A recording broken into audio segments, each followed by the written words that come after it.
Dia 38. Tornando-se um cristão com excelência. Jesus disse aos seus seguidores: Vão pelo mundo todo e contem a todos as boas novas. Marcos 16, verso 15. Assim saberemos por onde Ele quer que nós andemos. Assim, todas as nações conhecerão a sua salvação. Salmo 67, verso 2. A grande comissão é sua incumbência. Você tem uma escolha a fazer: ou se torna um cristão com excelência ou um cristão relapso. Cristãos relapsos buscam principalmente a satisfação pessoal. Eles estão salvos, mas são egoístas. Gostam de comparecer às reuniões de louvor e aos seminários edificantes. No entanto, você jamais os encontrará em uma conferência sobre missões, porque não estão interessados. As orações deles concentram-se nas próprias necessidades e em pedidos de bênçãos e de felicidade. É a fé do eu primeiro. Como Deus pode tornar minha vida mais confortável? Eles querem usar Deus para seus propósitos, em vez de serem usados por Deus para os propósitos dele. Os cristãos com excelência, em contrapartida, sabem que foram salvos para servir e feitos para uma missão. Eles estão ávidos para receber uma missão pessoal e se entusiasmam com o privilégio de serem usados por Deus. Os cristãos com excelência são as únicas pessoas totalmente vivas neste planeta.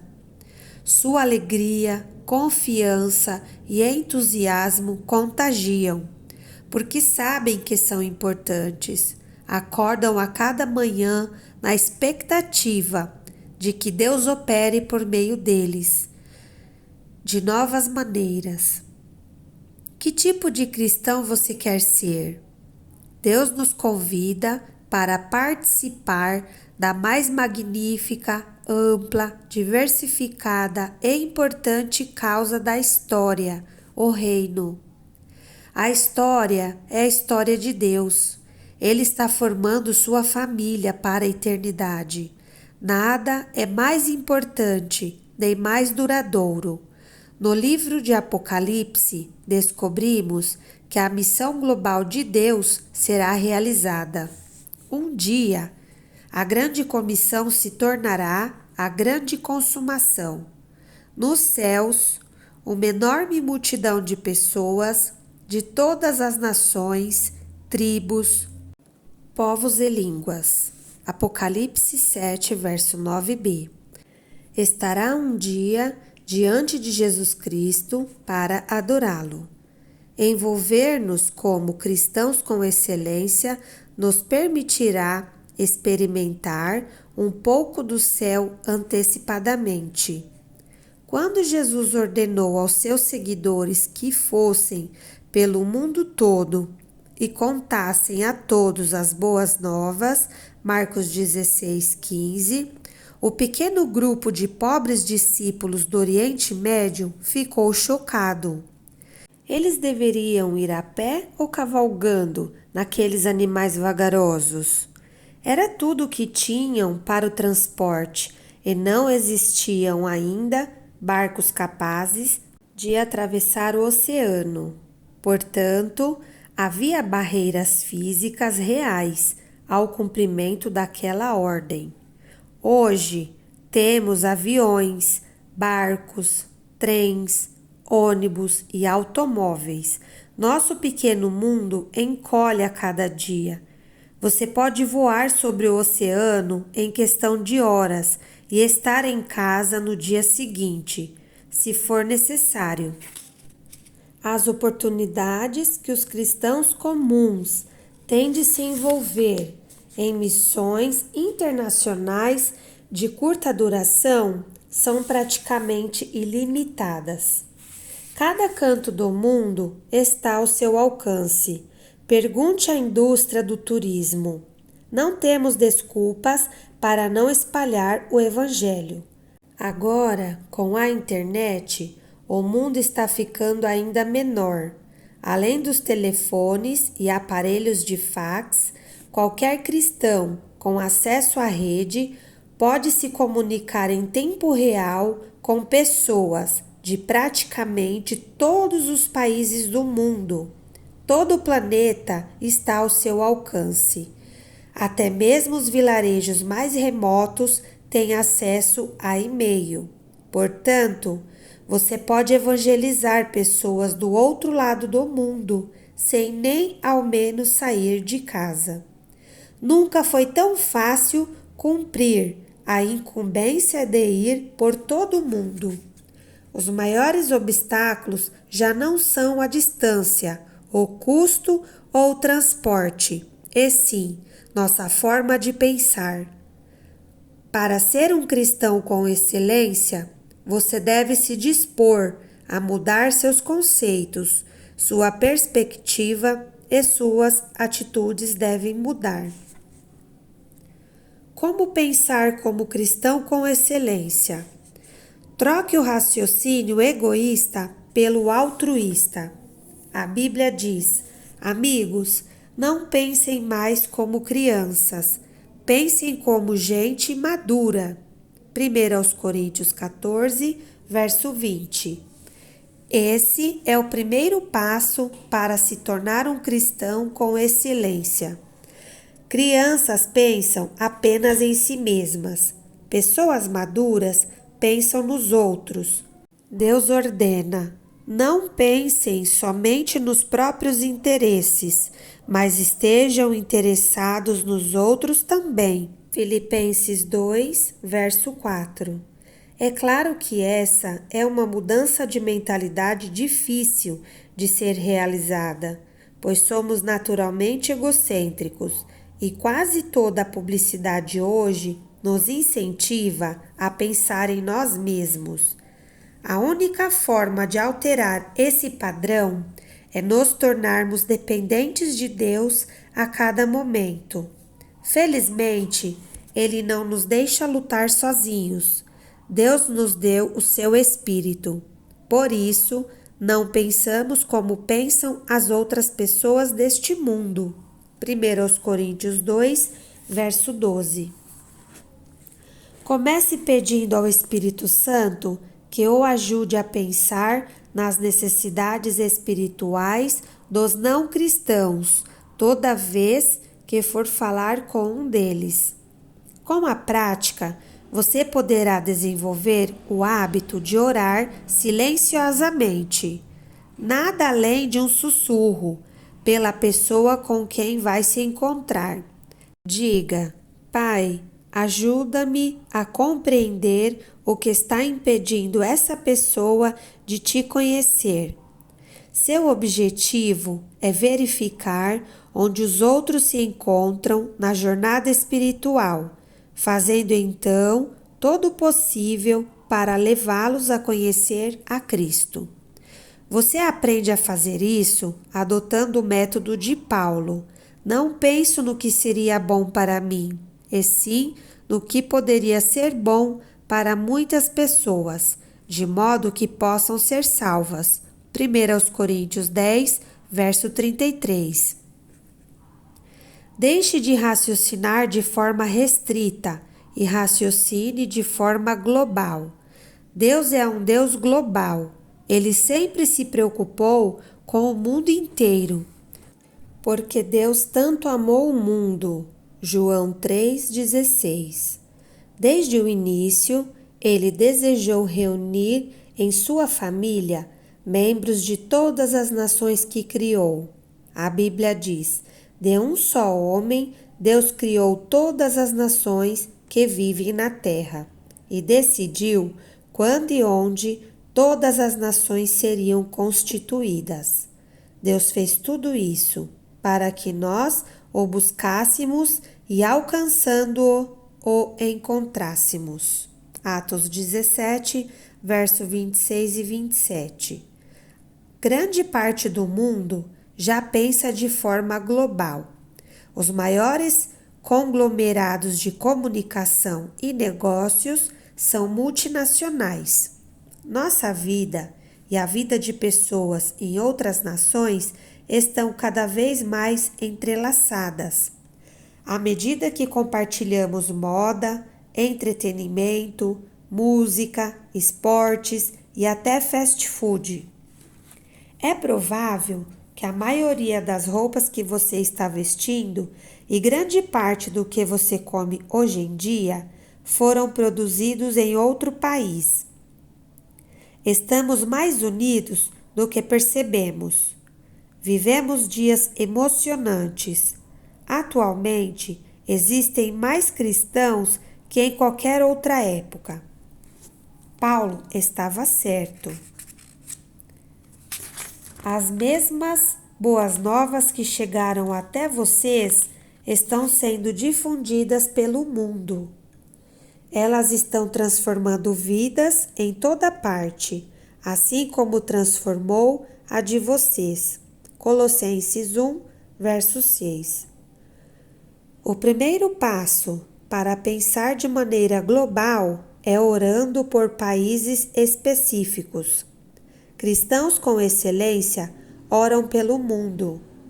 Consiga um atlas ou um mapa e ore pelas nações, citando o nome delas. A Bíblia diz: se você me pedir, eu lhe darei as nações. Todos os povos da terra serão seus. Salmos 2, verso 8. A oração é a ferramenta mais importante em sua missão no mundo. As pessoas podem recusar nosso amor ou rejeitar nossa mensagem, mas não têm defesa contra nossas orações. Como um míssil intercontinental, você pode apontar uma oração para o coração de uma pessoa, esteja você a 1 metro ou a 16 mil quilômetros de distância. Qual deve ser o alvo de suas orações? A Bíblia diz que devemos orar pedindo oportunidades para testemunhar. Colossenses 4, verso 3, Romanos 1, verso 10.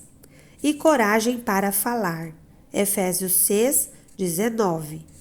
Devemos também interceder pelos que irão crer. João 17, verso 20. E pedir que a mensagem se espalhe rapidamente. Segundo Tessalonicenses 3, verso 1. E solicitar mais trabalhadores. Mateus 9, verso 38. As orações farão de você um parceiro de muitas outras pessoas ao redor do mundo. Você também deve orar pelos missionários e por todos os outros cristãos envolvidos na obra do Senhor ao redor do mundo. Paulo disse aos seus companheiros de oração: vocês também nos ajudam quando oram por nós. Segundo aos Coríntios 1, verso 11. Outra forma de desenvolver o raciocínio global é ler ou assistir ao noticiário com olhos de quem assumiu a grande comissão. Sempre que houver mudanças ou conflitos, esteja certo de que Deus usará tais situações para atrair vidas para si. As pessoas são mais receptivas a Deus quando estão sob tensão ou atravessam um período de mudanças. As rápidas e incessantes mudanças que ocorrem hoje no mundo estão preparando, como nunca antes, as pessoas para ouvir as boas novas. A melhor maneira de começar a pensar de modo global é participando de algum projeto missionário de curto prazo em outro país. Nada substitui a participação ativa na vida real em outra cultura. Pare de estudar e discutir sobre sua missão e comece logo a realizá-la. Desafio você a ir até o fim. Em Atos 1, verso 8, Jesus estabelece um padrão para o nosso envolvimento.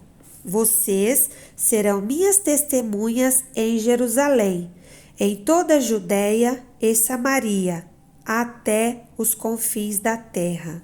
Atos 1, verso 8.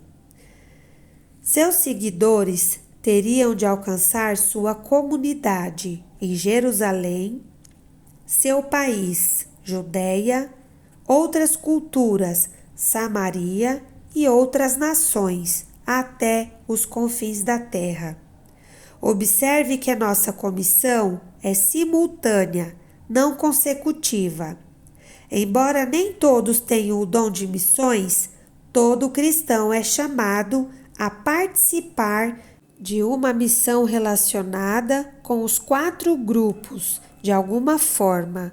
Você é um cristão nos moldes de Atos 1, verso 8? Estabeleça uma meta para participar de um projeto missionário, direcionado a cada um desses 4 alvos. Insisto em que você poupe dinheiro e faça o que for necessário para participar de uma viagem missionária de curto prazo ao exterior, o mais rápido possível. Quase todas as organizações missionárias podem ajudá-lo nisso. Essa experiência aumentará seu amor, ampliará sua visão e aumentará sua fé, aprofundará seu sentimento de compaixão e o encherá de alegria como nunca antes. Pode ser um divisor de águas em sua vida. Substitua o pensamento imediatista pela perspectiva eterna. Para aproveitar ao máximo o seu tempo aqui, você deve manter uma perspectiva eterna. Isso evitará dar importância excessiva às questões menores e o ajudará a distinguir entre o urgente e o eterno. Paulo disse: assim, fixamos os olhos não naquilo que se vê, mas no que se não vê, pois o que se vê é transitório, mas o que não se vê é eterno. Segundo aos Coríntios 4, verso 18. Muitas das coisas em que empenhamos nossas energias já não significarão mais nada daqui a um ano, quanto mais pela eternidade. Não troque a vida por coisas temporárias, pois Jesus adverte: todo aquele que se deixa desviar do trabalho que eu planejo para ele não está apto para o reino de Deus. Lucas 9, verso 62. E Paulo alerta: sejam econômicos na escolha das muitas coisas que o mundo tenta empurrar para vocês. O mundo, como vocês o conhecem, está se desvanecendo. 1 Coríntios 7, verso 31. O que está se interpondo com sua conivência entre você e sua missão?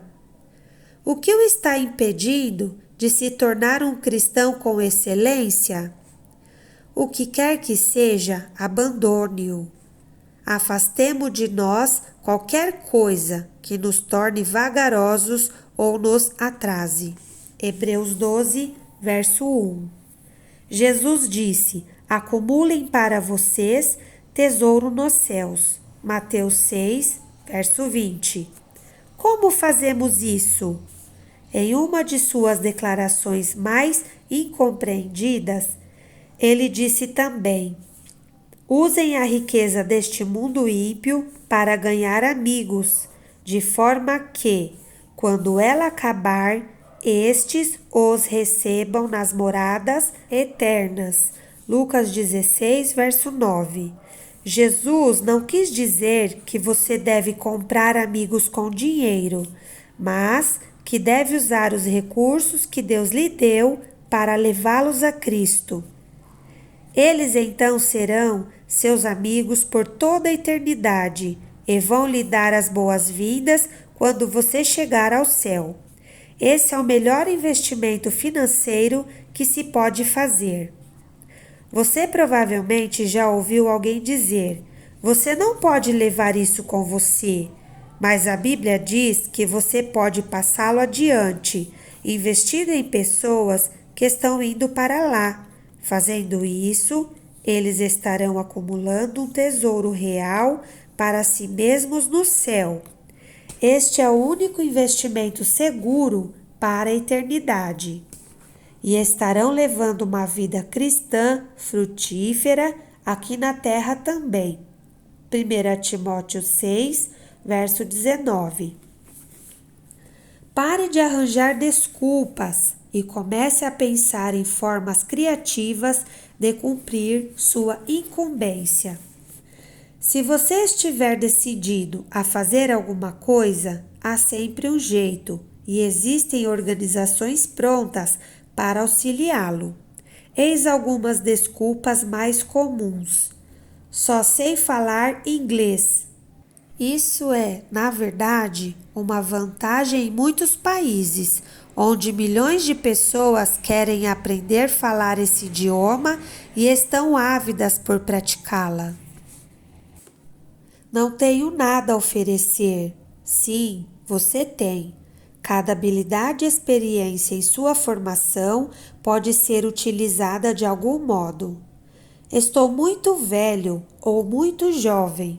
A maioria das organizações missionárias tem projetos de curto prazo adequados para cada faixa etária. Da mesma forma que Deus rejeitou as desculpas de Sara quando ela disse estar muito velha para que o Senhor a usasse, ele também rejeitou as objeções de Jeremias quando este alegou ser muito jovem. Não diga isso, respondeu o Senhor, pois você tem de ir aonde quer que eu envie e dizer o que quer que eu diga. Não tenha medo do povo, pois eu estarei com você e cuidarei de você. Jeremias 1, versos 7 e 8. Pode ser que você acredite ser necessário um chamado especial de Deus e esteja esperando alguma sensação ou uma experiência sobrenatural. O Senhor, porém, já reiterou esse chamado repetidas vezes. Somos todos chamados para cumprir os 5 propósitos de Deus para a nossa vida: adorar, ter comunhão, tornar-se semelhante a Cristo, servir e sair em missão com Deus pelo mundo. Ele não quer usar apenas alguns no meio de seu povo. Ele quer usar todos. Somos todos chamados para participar de uma missão para Deus. Ele quer que a igreja inteira leve o evangelho integral ao mundo todo. Muitos cristãos deixaram passar os planos de Deus para a sua vida porque nem ao menos perguntaram a ele se os queria servindo como missionários em algum lugar. Seja por medo, seja por ignorância, automaticamente fecharam a mente à possibilidade de servir como missionário residente em outra cultura. Se sua tendência é dizer não, reexamine todos os diferentes meios e possibilidades possíveis. Você vai se surpreender e ore, perguntando seriamente a Deus o que Ele desejará de você nos próximos anos. Milhares de missionários residentes são desesperadamente necessários neste ponto crítico da história, com tantas portas escancaradas como nunca antes. Se quer ser semelhante a Jesus, deve amar o mundo inteiro. Você não pode se dar por satisfeito apenas com a conversão de sua família e de alguns amigos. Existem mais de 6 bilhões de pessoas no mundo e Jesus quer encontrar todos os seus filhos perdidos. Ele disse: somente aqueles que põem de lado a sua vida por minha causa e por causa da boa nova é que saberão realmente o que significa viver. Marcos 8, verso 35. A grande comissão é sua incumbência e fazer sua parte é o segredo para uma vida que realmente vale a pena. Dia 38. Pensando sobre o meu propósito de vida. Tema para reflexão: a grande comissão é minha incumbência. Versículo para memorizar. Assim, saberemos por onde Ele quer que nós andemos. Assim, todas as nações conhecerão a sua salvação. Salmo 67, verso 2. Pergunta para meditar: que providências posso tomar a fim de me preparar para a experiência de uma missão de curta duração no próximo ano?